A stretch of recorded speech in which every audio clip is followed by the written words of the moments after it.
નમસ્કાર વિદ્યાર્થી મિત્રો, આજના લેક્ચરમાં આપણે નવ પ્રશિષ્ટ સંચાલનની વિચારધારા વિશે ચર્ચા કરવાની છે. સંચાલનની પ્રશિષ્ટ વિચારધારાની કેટલીક ખામીઓને દૂર કરવા માટે કેટલાક સંચાલન શાસ્ત્રીઓએ તેમાં સુધારા કરી અને નવા અભિગમોને પ્રસ્થાપિત કર્યા છે, જેને નવ પ્રશિષ્ટ વિચારધારા તરીકે ઓળખવામાં આવે છે. 19મી સદીના અંત ભાગમાં ઔદ્યોગિક ક્રાંતિ પછી એકમો ઉદ્યોગોનું સ્વરૂપ બદલાયું અને નવી સંચાલન તરે એટલે કે નવી રીત જરૂરિયાત ઊભી થઈ હતી. તો આ રીતના નવી ઊભી થયેલી જરૂરિયાતો, નવી જે છે પરિસ્થિતિ, નવી પદ્ધતિઓ જે છે અમલમાં મૂકવાની જે ફરજ હતી, એના ભાગરૂપે જે સુધારા કરવામાં આવ્યા છે મિત્રો, જો એ સ્પષ્ટતા કરે છે કે સંચાલન શાસ્ત્રીઓએ તેમાં સુધારા કરી અને નવા અભિગમોને પ્રસ્થાપિત કર્યા, જેને નવપ્રશિષ્ટ વિચારધારા તરીકે ઓળખવામાં આવે છે. 19મી સદીના અંત ભાગમાં ઔદ્યોગિક ક્રાંતિ પછી એકમ અથવા તો ઉદ્યોગોનું સ્વરૂપ બદલાયું અને નવી સંચાલન તરહની જરૂરિયાત ઊભી થઈ. 20મી સદીની શરૂઆતમાં ઓસ્ટ્રેલિયન ઔદ્યોગિક મનોવૈજ્ઞાનિક એલ્ટન મેયોના હોર્થોન પ્રયોગે આ વર્તનવાદી વિચારધારાને જન્મ આપ્યો. તેથી એલ્ટન મેયો નવપ્રશિષ્ટ વિચારધારાના પ્રણેતા કહેવામાં આવે છે. મિત્રો, આને કાઉન્સ કરજો અથવા અંડરલાઇન કરજો. તમને પૂછે નવપ્રશિષ્ટ વિચારધારાના પ્રણેતા કોને માનવામાં આવે છે, તો એલ્ટન મેયો. બરાબર છે. નવપ્રશિષ્ટ વિચારધારા સંચાલન અંગે વર્તનલક્ષી અભિગમ અને જૂથ વર્તન પર ભાર મૂકે છે. પ્રશિષ્ટ વિચારધારાઓને જ આધારરૂપ રાખી, જે જૂની વિચારધારાઓ તો એને બેઝ તરીકે રાખશે, બરાબર છે, એને આધાર તરીકે રાખશે. અને નવપ્રશિષ્ટ વિચારધારામાં અવૈધિક વ્યવસ્થા તંત્ર, મિત્રો, જે વૈધિકતા હતી, જે જડતા હતી, જે જડ નિયમો હતા, એની જગ્યાએ માનવીય નિયમો જે છે એ મૂકવામાં આવ્યા છે. મિત્રો, માનવ વર્તન, માનવ સંબંધો, પ્રેરણા વગેરે તત્વોના ઉમેરો થયો. આ વિચારધારામાં મુખ્યત્વે એલ્ટન મેયો, રેન્સિસ લિકર્ટ, હર્ઝબર્ગ, ક્રિસ અર્ગિરિસ અને મેકગ્રેગર અને માસ્લો એ મુખ્ય આ વિચારધારામાં અંદર જે છે યોગદાનકર્તા તરીકે હતા. નવપ્રશિષ્ટ સંચાલન વિચારધારાની મુખ્ય પ્રશાખાઓમાં માનવ સંબંધો કે માનવ વર્તનવાદી વિચારધારા, સામાજિક તંત્ર વિચારધારા અને સામાજિક વ્યવસ્થા વિચારધારા મુખ્ય છે, જેમાં માનવ વર્તનવાદી વિચારધારા નીચે મુજબ છે. મિત્રો, જો આમાં બધી વિચારધારાઓ જે હતી ને બધી તમને કીધી. હવે એની અંદર તમને કહે છે કે માનવવર્તી વિચારધારા જે છે, માનવ વર્તનવાદી જે વિચારધારા જે છે એ આ મુજબની છે, બરાબર, નવપ્રશિષ્ટની અંદર. તો એની અંદર પહેલું વર્તન સંબંધી વિચારધારા. મિત્રો, જો આ ટોપિક નંબર 2 જે હતી નવપ્રશિષ્ટ વિચારધારા, એના સબ ટોપિક્સ છે, બરાબર. એના પછીની જે વિચારધારાઓ જે છે એ રજૂ નથી કરી, પણ એની અંદરની ઇન્ટરનલ બાબત તમને સમજાવે છે. ઓકે, સંચાલન એ અન્ય વ્યક્તિઓ પાસેથી કામ લેવાની કળા છે. જેમ પ્રોફેસર ઉર્વિકે કહ્યું છે, તમે તમારા માણસોને સાચવો, તમારા માણસો બાકીનું તમારું બધું જ સાચવી લેશે. બહુ સરસ વાત કીધી છે. મિત્રો, તમારી સાથે જોડાયેલા તમારા કર્મચારી, જે એકમના હાથ અને પગ છે, જેના વગર તમારા ઉદ્દેશોને પૂર્ણ કરવા અશક્ય છે, તમે માત્ર એને સાચવો. એ તમારી બાકીની બધી જ જે કામગીરી છે એને ખૂબ સારી રીતે સંભાળી લેશે. તમે કર્મચારી કે વ્યક્તિ એ એકમને ખૂબ જ મહત્ત્વનું સ્થાન ધરાવે છે, બરાબર. તમારો જે કર્મચારી છે, મિત્રો, તમારો જે કામ કરનારો લેબર છે, જોબર છે, વોટેવર કોઈ પણ માણસ છે તમારી કંપનીનો, એ ખૂબ મહત્ત્વનું સ્થાન તમારી કંપનીમાં ધરાવે છે. સંચાલન વ્યક્તિ મારફતે થતું હોવાથી સંચાલનનો અભ્યાસ આંતરવ્યક્તિ સંબંધોનો અભ્યાસ બની રહે છે, બરાબર. કારણ કે મેનેજમેન્ટ કરવાનું છે એ માણસો ઉપર કરવાનું છે, મેનેજમેન્ટ કરનાર વ્યક્તિ છે એ પણ માણસ છે, મિત્રો, બરાબર. તો એક આંતરિક વ્યક્તિ સંબંધ જે છે એનો અભ્યાસ અહીં બની જાય છે, કારણ કે બે વ્યક્તિ વચ્ચે જે છે એ અહીંયા કામ કરવાનું છે અને આ નિયમો જે છે ને લાગુ પાડવાના છે. સંચાલકીય કાર્યનું અગત્યનું કેન્દ્રબિંદુ માનવ વર્તન અને માનવ સંબંધોનું છે. સંચાલકીય કાર્ય જે મેનેજમેન્ટને રિલેટેડ જે કંઈ કામ કરવાના આવે છે એની અંદર અગત્યનું જેનું કેન્દ્રબિંદુ, એનું મેઇન હાર્દ છે એ શું છે, તો કે માનવ વર્તન અને માનવ સંબંધોનું છે, બરાબર. કારણ કે વ્યક્તિ સાથે સતત જોડાયેલું રહેવાનું છે, કામ લેવાનું છે, વ્યક્તિ પાસે લાગુ પાડવાના છે નિયમો, એ વ્યક્તિ ઉપર પાડવાના છે. મિત્રો, તેથી વર્તન સંબંધિત વિચારધારા મનોવૈજ્ઞાનિક તારણોના ઉપયોગ દ્વારા કર્મચારીઓના કાર્યસંતોષ અને કાર્યક્ષમતા વધારવા ઉપર ભાર મૂકે છે. વર્તન સંબંધી વિચારધારામાં આંતરમાનવીય સંબંધો, અભિપ્રેરણ, નેતૃત્વ, માહિતી સંચાર પ્રક્રિયા, ઔદ્યોગિક ઝઘડાઓના નિકાલ વગેરે જેવા ખ્યાલોનો સમાવેશ થાય છે. આ અભિગમ વધુ પડતો મનોવૈજ્ઞાનિક હોવાથી તેમાં આર્થિક પરિબળની ક્યાંક અવગણના થઈ હોય તેવું જણાય છે. મિત્રો, મનોવૈજ્ઞાનિક વલણ વધારે છે, બરાબર, સાયકોલોજીકલી વધારે વિચારેલું હોવાથી ક્યાંક ને ક્યાંક અહીંયા આર્થિક રીતે જે છે બાબતોને અવગણી છે એવું જોવા મળે છે. ઉત્પાદકતાને ભોગે માનવ સંબંધની જાળવણી થઈ શકે નહીં તેવું કેટલાક લેખકોનું તાર્કિક વિધાન છે. મિત્રો શું કહેવા માગે છે તમને? ઉત્પાદકતાના ભોગે એટલે કે તમારે જે પ્રોડક્શન જોઈએ છીએ એને ઇગ્નોર કરો અને માનવ સંબંધોને માત્ર સાચવો, તો એ વસ્તુ શક્ય નથી, એવું ન થઈ શકે, જે આ અભિગમની મુખ્ય મર્યાદા છે. બરાબર મિત્રો, કારણ કે તમે માણસોને સાચવો એ વાત સાચી, પણ એની સામે તમારે જે કામ જોઈએ છે એ તો તમારે જોશે જ. બરાબર, સમયાંતરે જે વસ્તુનું પ્રોડક્શન વોટેવર જે કંઈ કામ તમારે વ્યક્તિઓ પાસેથી લેવાનું છે, જો એ સમયસર નહીં થાય તો આગળ બધી જ મુશ્કેલીઓ જે છે એનો સામનો તમારે કરવો પડશે. તો એ અહીંયા મુખ્ય મર્યાદા જોવા મળી છે. ત્યાર પછી આધુનિક વિચારધારાઓ, એમાં શું કહેવા માગે છે? ઈસવીસન 1960 પછી ઉદ્યોગો અને ધંધાકીય એકમોના સ્વરૂપમાં પરિવર્તન આવ્યું. પરિણામ સ્વરૂપે સંચાલનના વિશિષ્ટ અભિગમની જરૂર ઊભી થઈ. સંચાલન માત્ર એક ધંધાકીય એકમનું ક્ષેત્ર ન રહેતા સંચાલકોનો વિશિષ્ટ વ્યાવસાયિક વર્ગ આ સમય દરમિયાન ઊભો થયો. સંચાલનની સાથે મનોવિજ્ઞાન, સમાજશાસ્ત્ર, આંકડાશાસ્ત્ર, ગણિતશાસ્ત્ર અને કોમ્પ્યુટર ઇન્ફોર્મેશન ટેકનોલોજીના ઉપયોગ પણ આ વિચારધારાની હિમાયત કરે છે. આ વિચારધારામાં કુંતસ, ઓડોનલ, જ્યોર્જ આર ટેરી જેવા સંચાલન શાસ્ત્રીઓએ પોતાનું પ્રદાન આપ્યું છે. આ ઉપરાંત Peter F Drucker, William Ouchi અને સી કે પ્રહલાદ જેવા સંચાલન શાસ્ત્રીઓએ પણ આ વિચારધારાની અંદર પોતાનો ફાળો આપ્યો છે. મિત્રો તો આની અંદરના બે ઇન્ટરનલ ટોપિક્સ તમને સમજાવ્યા. મિત્રો હવે આપણે આગળ જોવાનું છે એ છે ફ્રેડરિક ટેલરનો વૈજ્ઞાનિક સંચાલનનો સિદ્ધાંત. મોસ્ટ આઈએમપી ક્વેશ્ચન છે મિત્રો, તમારા માટે ખૂબ સરસ રીતે આને ધ્યાન આપીને સમજજો. આપણે આજે માત્ર એના ઇન્ટરનલ પાર્ટને નહીં સમજીએ, આપણે અંદર એની વ્યાખ્યા અને એનો અર્થ છે એટલું જ આપણે આજે સમજવાનું છે. એના સિદ્ધાંતો જે છે એ અંદર ડીપલી જે આપણે સમજવાના છે, એને ડિસ્ક્રિપ્ટિવ આપણે જે સમજવાના છે એ નેક્સ્ટ લેક્ચરની અંદર કન્ટિન્યુ કરશું. અત્યારે માત્ર આપણે ફ્રેડરિક ટેલરના વૈજ્ઞાનિક સંચાલનના સિદ્ધાંત શું છે, એની વ્યાખ્યા શું છે એ જ આપણે જોવાનું છે. ઓકે, તો ધ્યાન આપો. શરૂ કરીએ આપણે. પ્રશિષ્ટ વિચારધારાના મહત્ત્વનું યોગદાન આપનાર Frederick Winslow Taylor American mechanical engineer હતા. અનલાઈન કરજો, અમેરિકન મિકેનિકલ એન્જિનિયર હતા. કોણ? Frederick Taylor. શેનું પ્રદાન કર્યું છે એણે? પ્રશિષ્ટ વિચારધારાનું. બરાબર, જે પહેલી પ્રથા આપણે ભણી ગયા એ. શરૂઆતના તબક્કે તેઓ સામાન્ય કર્મચારીઓ એપ્રેન્ટિસ તરીકે એક કારખાનામાં જોડાયા. બરાબર, એક સામાન્ય કર્મચારી તરીકે કોઈ ફેક્ટરીની અંદર પોતે જે છે એ અપ્લાય કર્યું અને એમાં જોડાયા.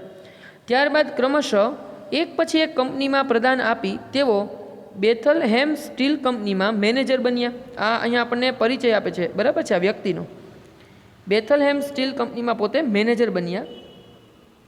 FW ટેલર સર્વપ્રથમવાર આ દરમિયાન વૈજ્ઞાનિક સંચાલનના સિદ્ધાંત રજૂ કર્યા. મેનેજર બન્યા પછી એણે પોતાના જે વૈજ્ઞાનિક સંચાલનના સિદ્ધાંતો છે, સાયન્ટિફિકલી જે રૂલ્સ હતા એના, એને જે છે અહીંયા રજૂ કરવાની વાત કરી છે મિત્રો. બરાબર છે. તો અહીંયા જે સિદ્ધાંતો જે છે, પ્રિન્સિપલ જે છે ભણવાના છે, કેવા છે? તો કે વૈજ્ઞાનિક છે. કઈ રીતના? તો કે તેથી તેમને વૈજ્ઞાનિક સંચાલનના પિતા તરીકે ઓળખવામાં આવે છે. આ વસ્તુ મોસ્ટ ટાઈમ બી. કોને વૈજ્ઞાનિક સંચાલનના પિતા તરીકે ઓળખવામાં આવે છે? તો જવાબ આવશે ફ્રેડરિક ટેલર. બરાબર છે, વૈજ્ઞાનિક સંચાલનના પિતા તરીકે. આગળ વાત કરી છે ધંધાકીય સંચાલનમાં સામાન્ય રીતે બે વર્ગ ખૂબ મહત્ત્વના છે. બિઝનેસ મેનેજમેન્ટ જે છે મિત્રો, એની અંદર બે વર્ગ કીધા છે જે ખૂબ મહત્ત્વના છે. એમાં એક છે માલિકો અને બીજા જે છે એ છે કામદારો. માલિક એટલે કે સંચાલનનો મુખ્ય હેતુ નફા અને સંપત્તિના મહત્તમીકરણનો હોય છે. શું કહે છે અહીંયા? માલિકો એટલે શું? તો કે એવા કે જેના સંચાલનનો મુખ્ય હેતુ નફો અને એની સંપત્તિ, એની જે મિલકત છે એ મહત્તમમાં મહત્તમ, વધુમાં વધુ આગળ વધે એવા ઉદ્દેશ્યથી કામ કરે છે. જ્યારે કર્મચારીઓને વધુ વેતન, કાર્ય સંતોષમાં રસ હોય છે. અહીંયા બે એવા વ્યક્તિના નામ આપ્યા મિત્રો બિઝનેસની અંદર. જો અહીં ગ્રાહકોને એને નામ જ નથી લીધું, અહીંયા એને માલિકો અને કર્મચારીઓની જ વાત કરી છે. બરાબર છે. એટલે ફેક્ટરી, કોઈ કંપનીની અંદરની વાતને જ આપણે જે છે એ વિચારીએ છીએ. પછી એનું પ્રોડક્શન કેટલું થયું, એને કેમ સેલ કરવું, એનું સેલ કેમ ડેવલપ કરવું, વધારેમાં વધારે ઇન્ક્રીઝ કેમ કરવું, નફો વધારે મેળવવા માટે શું કરવું, એ બધી વાતની અહીં ચર્ચા નથી. પહેલાં ચર્ચા ખાલી અહીંયા કંપનીની અંદર રહેલા વ્યક્તિઓ, માલિક અને કર્મચારીની જ છે. કહેવા તમને એવું માગે છે, એક જ યુનિટની અંદર જોડાયેલા બે વ્યક્તિ કે જેના ઉદ્દેશો અલગ અલગ છે. બરાબર, આ મુખ્ય બે વર્ગ, એક એના ઓથર્સ જે છે, એના ઓનર્સ જે છે, માલિકો જે છે એ, અને બીજા એના કર્મચારીઓ જે છે એ. પણ બંને એક જ જગ્યાએ કામ કરે છે, છતાંય બેયના ઉદ્દેશો અલગ અલગ છે. માલિક એવા છે કે જે એવા સંચાલકો છે કે જેનો મુખ્ય હેતુ નફો મેળવવાનો અને સંપત્તિનું મહત્તમીકરણ કરવાનો છે, જ્યારે કર્મચારીઓ એવા છે કે જેને વધારે પગાર, વધારે વેતન જોઈએ છીએ અને પોતાના કામમાં સંતોષ મળે એવું એને રસ છે. આના પરિણામે બંને જૂથ વચ્ચે ધ્યેયની એકસૂત્રતા જાળવવામાં સંઘર્ષ થતો જોવા મળે છે, કારણ કે બેયના ઉદ્દેશ્ય અલગ અલગ થઈ ગયા. ભલે એક હેતુને પૂર્ણ કરવા માટે કામ કરે છે, પણ એના પર્સનલી જે હેતુ જે છે, એના ઉદ્દેશ્યો જે છે એ અલગ અલગ થઈ જાય છે મિત્રો. આ બાબતે ફ્રેડરિક ટેલરે રૂઢિગત પદ્ધતિને પડકારી નવી પદ્ધતિને વિકસાવવાનું શરૂ કર્યું. રૂઢિગત પદ્ધતિમાં મજૂરો હુકમ અનુસાર કામ કરવા ટેવાયેલા હતા. બરાબર છે મિત્રો, જે માલિક કહે એ મજૂરોને કામ કરવાનું, એ લેબર્સને કામ કરવાનું. બરાબર છે. એટલે રૂઢિગત પદ્ધતિમાં મજૂરો જે છે એ માલિક અને મજૂર તરીકેનો જે એક સંબંધ હતો એ સ્થાપિત થયેલો હતો, વૈદિક સંબંધ જે હતો એ સ્થાપિત થયેલો હતો. એની જગ્યાએ ભાઈએ ફેરફાર કર્યા. શું? તો કે જે માલિક હુકમ આપે અને મજૂરો એનું પાલન કરે. રૂઢિગત પદ્ધતિમાં મજૂરોને હુકમ અનુસાર કામ કરવું પડતું એવું કામ કરવા ટેવાયેલા હતા, જેને હુકમનો નિયમ એટલે કે રૂલ ઓફ થમ કહેવામાં આવતું હતું. ઓનલાઈન કરજો, રૂલ ઓફ થમ. બરાબર છે. મજૂરોનો કોઈ સ્વતંત્ર અવાજ ન હતો. બરાબર, એને કોઈ સ્વતંત્રતા ન હતી. માલિકોની જો હુકમી અને વર્ચસ્વ ખૂબ જ વધી ગયા હતા. બરાબર છે. જે માલિકો હતા, જે સંચાલકો હતા, એ ખૂબ જે અમાનવીય રીતે જે છે, ખોટી રીતે કામ કરાવે, વ્યાજબી વેતન ન મળતું એવું કર્મચારીને લાગે. બરાબર છે. એનું માન સન્માન ના જળવાય. આ સમયે હુકમના નિયમને બદલે ટેલરે વૈજ્ઞાનિક દૃષ્ટિકોણ સાથે નવો ખ્યાલ રજૂ કર્યો, જેને વૈજ્ઞાનિક સંચાલન તરીકે ઓળખવામાં આવે છે. એક વ્યક્તિ હુકમ આપે અને અન્ય હુકમનું પાલન કરે એવું નહીં, પરંતુ વૈજ્ઞાનિક દૃષ્ટિકોણથી નવો અભિગમ અપનાવવાની વાત જે છે એ વૈજ્ઞાનિક સંચાલનના સિદ્ધાંતની અંદર છે મિત્રો. તો શરૂઆત કરીએ અર્થથી. વૈજ્ઞાનિક સંચાલન કોઈપણ ખાસ એકમમાં કે કારખાનામાં કર્મચારીઓના પક્ષે સંપૂર્ણ માનસિક ક્રાંતિ છે. જો શું કીધું? સંચાલન જે વૈજ્ઞાનિક સંચાલન છે એ કોઈ પણ ખાસ એકમમાં, બરાબર, સ્પેશિયલ કોઈ યુનિટ હોય, કોઈ કારખાનું, ફેક્ટરી હોય, એની અંદર કર્મચારીઓના પક્ષે, માલિકોના પક્ષે નથી. કોના પક્ષે છે? કર્મચારીઓના પક્ષે સંપૂર્ણ માનસિક ક્રાંતિ. તેઓને તેમના કાર્ય, ફરજો, સહાયકર્તાઓ અને માલિકો પ્રત્યે સંપૂર્ણ માનસિક ક્રાંતિની વાત છે મિત્રો. કારણ કે ઓલું છે ને, એક કહેવાય ને કે બે વચ્ચેનો એક સંબંધ એવો થઈ ગયો હોય ને, એનાથી એક પૂર્વધારણા બંધાઈ ગઈ હોય, એના પ્રત્યેનો પૂર્વગ્રહ થઈ ગયો હોય. બરાબર છે. અને આ વસ્તુ માણસમાં નહીં, જનાવરમાંય જોવા મળે છે મિત્રો. બરાબર, આપણા ઘરની આજુબાજુમાં કોઈ ડોગ હોય, બરાબર છે, એને તમે એક વખત જે છે એ મારીને કાઢશો, બીજી વખત મારીને કાઢશો, ત્રીજી વખત લઈ તમારી પ્રત્યે એને એ ભાવ થઈ ગયો કે આ મને, એ તમે જોશે ને એટલે ભાગશે, કાં તો આ મને મારશે, એને ખબર જ છે. બરાબર છે. તો એવી રીતના વ્યક્તિ વચ્ચે પણ એક છે ને અણગમો ઊભો થઈ જાય. એક એની એમ કહેવાય ને કે એની પૂર્વધારણ એના પ્રત્યે એને પૂર્વગ્રહ રાખી દીધો હોય, પછી એક નક્કી થઈ ગયું એના પ્રત્યેનું વલણ. પછી એ કદાચ એની સાથે ગમે એવું સારું બિહેવિયર કરે ને, પણ ઓલી જે છાપ પડી ગઈ હોય ને એને દૂર કરવી બહુ મુશ્કેલ થાય મિત્રો. એટલે અહીંયા શું કીધું કે સંપૂર્ણ માનસિક ક્રાંતિ. કર્મચારીઓ અને માલિકો બી અલગ અલગ છે. અમે જે છે એ હુકમ આપશું, તમે કામ કરશો, તમે નોકર છો, અમે માલિક છીએ, એવું નહીં. તો કેવું? ચલો વ્યાખ્યામાં જોઈએ. વૈજ્ઞાનિક સંચાલનની વ્યાખ્યા આપતા ફ્રેડરિક ટેલર જણાવે છે કે તમે માણસો પાસે શું કરાવવા માગો છો તે જાણવું અને તેઓ ચોક્કસ રીતે તથા ઓછામાં ઓછા ખર્ચે કામ કરે તે જોવું એટલે વૈજ્ઞાનિક સંચાલન. જો સૌથી પહેલાં તો તમને એનાલિસિસ એ કરવાનું કહે છે કે તમારે શું કરવું છે ને પહેલાં તમે નક્કી કરો. આપણું પોતાનું ડિસિઝન ફાઇનલ ના હોય અને આપણે અન્ય પાસે કામ કરાવવા જઈએ તો પરિણામ વિરુદ્ધનું જ આવવાનું છે મિત્રો. બરાબર, કારણ કે તમારો વેટ ડિસાઇડ નથી થયો, તમારો માર્ગ જ નક્કી નથી થયો, તમારે ક્યાં પહોંચવું છે એ તમને જ નથી ખબર. તો વૈજ્ઞાનિક સંચાલનની વ્યાખ્યા આપતા ફ્રેડરિક ટેલરે શું કીધું? તમે માણસો પાસે શું કરાવવા માગો છો તે જાણવું અને તેઓ ચોક્કસ રીતે તથા ઓછામાં ઓછા ખર્ચે કામ કરે તે જોવું એટલે વૈજ્ઞાનિક સંચાલનનો સિદ્ધાંત. બરાબર, તમારું ડિસિઝન ફાઇનલ થઈ ગયું, પછી તમે એને જે રીતના ગાઈડ કરો કે જે ઓછામાં ઓછા ખર્ચે ઉત્સાહ સાથે અને સારી રીતે તમારું કામ સમયસર પૂર્ણ કરે મિત્રો. ફ્રેડરિક ટેલર પોતે પણ એક એન્જિનિયર હોવાથી અથવા તો હોવાને લીધે તેમના અભ્યાસને આધારે તેમણે તારવ્યું છે અથવા તો જાણ્યું છે કે જ્યાં સુધી કામદારોને ઊંચા અને ઉત્તેજક વેતન દર નહીં મળે ત્યાં સુધી તેઓ કાર્યદક્ષતાથી કામ નહીં કરે.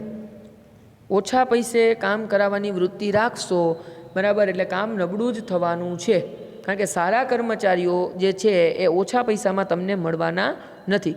જો કર્મચારીઓ કોઈ સારા કે ખરાબ નથી હોતા મિત્રો, બરાબર છે. ઘણા લોકો જે છે એને ટ્રેનિંગ ના મળી હોય એટલે કે સારું કામ ન કરી શકતા હોય, અથવા તો એની પદ્ધતિ જે છે એ રોંગ હોય. અને ઘણીવાર એવું હોય કે પદ્ધતિ એ સારી હોય અને કામ કરતાં સારું આવડતું હોય, પણ એને જે કામ કરે છે એ જગ્યા પ્રત્યે, ત્યાંના વ્યક્તિઓ પ્રત્યે સંતોષ ન હોય, કાં તો એને મળતું હોય વેતન વ્યાજબી ન મળતું હોય એટલે એ કામ સારું ન કરતા હોય. એટલે એ સ્પષ્ટતા કરી, દરેક વ્યક્તિ આર્થિક પ્રવૃત્તિ કરવા માટે જોડાયેલો છે મિત્રો. તો તમે એને વ્યાજબી અને ઉત્તેજક વેતન દર જ્યાં સુધી નહીં આપો, સારા પગાર ધોરણ જ્યાં સુધી નહીં આપો, ત્યાં સુધી કાર્યદક્ષતાથી કામ નહીં કરે. કામદારો પાસે માત્ર રૂઢિગત મજૂરી કરાવ્યા વગર ઊંચી ઉત્પાદકતાની પ્રાપ્તિ માટે વૈજ્ઞાનિક રીતનો ઉપયોગ કરી નીચો ઉત્પાદન ખર્ચ મેળવવો જોઈએ. શું કીધું એણે? રૂઢિગત મજૂરી કરાવ્યા વગર, ખોટી રીતે જે છે લેબર વર્ક કરાવવું, એકને એક કામ 10 વાર કરાવવું એવું નહીં. ઊંચી ઉત્પાદકતાની પ્રાપ્તિ માટે તમારે વધારે ઉત્પાદન જોઈએ છે, ઓછા સમયમાં ઓછા ખર્ચે, તો એના માટે વૈજ્ઞાનિક રીતે એનો ઉપયોગ કરો.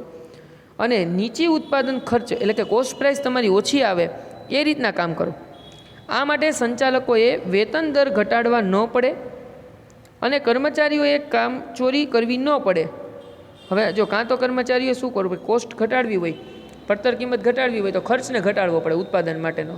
તો મિત્રો ઉત્પાદનના ખર્ચની અંદર કર્મચારીઓનો પગાર, ફેક્ટરી હોય તો એનું ભાડું હોય તો ભાડું, ઇલેક્ટ્રોનિક્સની જે ઇલેક્ટ્રિસિટી યુઝ થતી હોય એનું bill, okay, raw materials plus એનું જે કાંઈ બીજું કાંઈ એક્સપેન્સીસ થતા હોય બધા એમાં એડ કરવા પડતા હોય. કોસ્ટને ઘટાડવા માટે એને આ બધી વસ્તુને રિડક્ટ કરવી પડે, ઘટાડવી પડે છે, બરાબર છે. તો એવું કરવા માટે તમારે કર્મચારીઓના પગારને ન ઘટાડવા પડે એવી રીતના તમે કામ કરો, બરાબર છે. વેતન દર ઘટાડવા ન પડે અને કર્મચારીઓએ કામચોરી કરવી ન પડે. જો તમે પગાર ઓછો દેશો એના કામ કરતાં તો એ શું કરશે? કામચોરી કરશે, બરાબર છે. કામની અંદર ગફલત કરશે, ચાઈ કરીને ભૂલ રાખી દેશે જાણી જોઈને. તો એણે કામમાં જે છે એ 19-20 ના કરવું પડે, તમારે એની સેલેરી કટ ન કરવી પડે. એ પ્રકારની પદ્ધતિ અપનાવવાનો વૈજ્ઞાનિક અભિગમ સૂચવ્યો હતો. રૂઢિગત સંચાલનના પડકાર સ્વરૂપે તેમણે એક ક્રાંતિકારી વિચાર જે છે એ રૂપે વૈજ્ઞાનિક સંચાલનને રજૂ કર્યું, જેમાં મુખ્યત્વે નીચેની બાબતો જોવા મળે છે મિત્રો. પહેલી બાબત શું છે? દરેક કામદારને તેની બુદ્ધિ અને શક્તિ અનુસાર કામની સોંપણી કરવી જોઈએ. એણે શું કીધું? કર્મચારીને પાસે તમે એવું ધારો કે હું આની પાસેથી 10 કલાક કામ કરાવી લો, પણ એની કેપેસિટી જ 5 કલાકની છે, તો તમને એમ થાય કે આ વ્યક્તિનું મેનેજમેન્ટની અંદર લઈ જાઓ, પણ એ વ્યક્તિ લેબર વર્કને જ લાયક છે. તો એટલા માટે પહેલાં દરેક કામદારને તેની બુદ્ધિ, બરાબર, અને એની શક્તિ, બરાબર, એની જે એબિલિટી છે એ પ્રમાણે તમે જે છે એ કામ આપો કે એ શું કરી શકે એમ છે. બીજું, કક્ષા અનુસાર મહત્તમ કામ કરવા માટે દરેક કામદારને સૂચના આપવી જોઈએ, બરાબર. એના કક્ષા પ્રમાણે, એના લેવલ પ્રમાણે જે મહત્તમ સારામાં સારું કામ એ કઈ રીતના કરી શકે એ રીતના તમે એને સતત સૂચનો આપો. એને જે કંઈ કહેવાનું થતું હોય, જ્યાં એ લોકો અટકતા હોય ત્યાં તમે એને હેલ્પ કરો. ત્રીજું, ઝડપથી કાર્યદક્ષ રીતે કામ કરનાર દરેક કામદારને તેની ક્ષમતા અને કક્ષાના વેતન કરતાં 30%થી 100%ના દરે વધુ વેતન આપવું જોઈએ. મિત્રો, સામાન્ય વ્યક્તિ કરતાં જે વધુમાં વધુ સારામાં સારું કામ કરે છે, ઉત્પાદન ક્ષમતા જેની વધારામાં છે, પાછી ક્વોલિટી એ બેસ્ટ આપે છે, તો એવા વ્યક્તિઓને વેતન દરની અંદર તમે પગારની અંદર વધારો કરો, ઇન્ક્રીમેન્ટ કરો એનું, જેથી કરી અને એનું ઇન્ક્રીમેન્ટ જોઈ અને અન્ય વ્યક્તિનો પણ ઉત્સાહ વધશે, એને પણ વધારે પૈસા કમાવા માટે સારું કામ કરવાની ઈચ્છા થશે, ઝડપથી કામ કરવાની ઈચ્છા થશે મિત્રો. ઓકે, તો આ વૈજ્ઞાનિક સંચાલનના સિદ્ધાંતોની અંદર જે વાસ્તવિક પરિસ્થિતિઓ જે છે એને કઈ રીતના સુધારવી એના માટેની બહુ સરસ રીતભાત આપી છે. હવે આવે છે વૈજ્ઞાનિક સંચાલનના સિદ્ધાંતો મિત્રો, પણ એ આપણે નેક્સ્ટ લેક્ચરની અંદર જે છે એ કન્ટિન્યુ કરશું. આ ક્વેશ્ચન તમારા માટે ખૂબ મહત્ત્વનો છે, તો જે સમજ્યા છે ને એક વખત તમે જે છે ફરી પાછું એકવાર રીડ કરજો. સિદ્ધાંતો વિશેની ચર્ચા જે છે હવે પછીના લેક્ચરમાં આપણે કરીશું.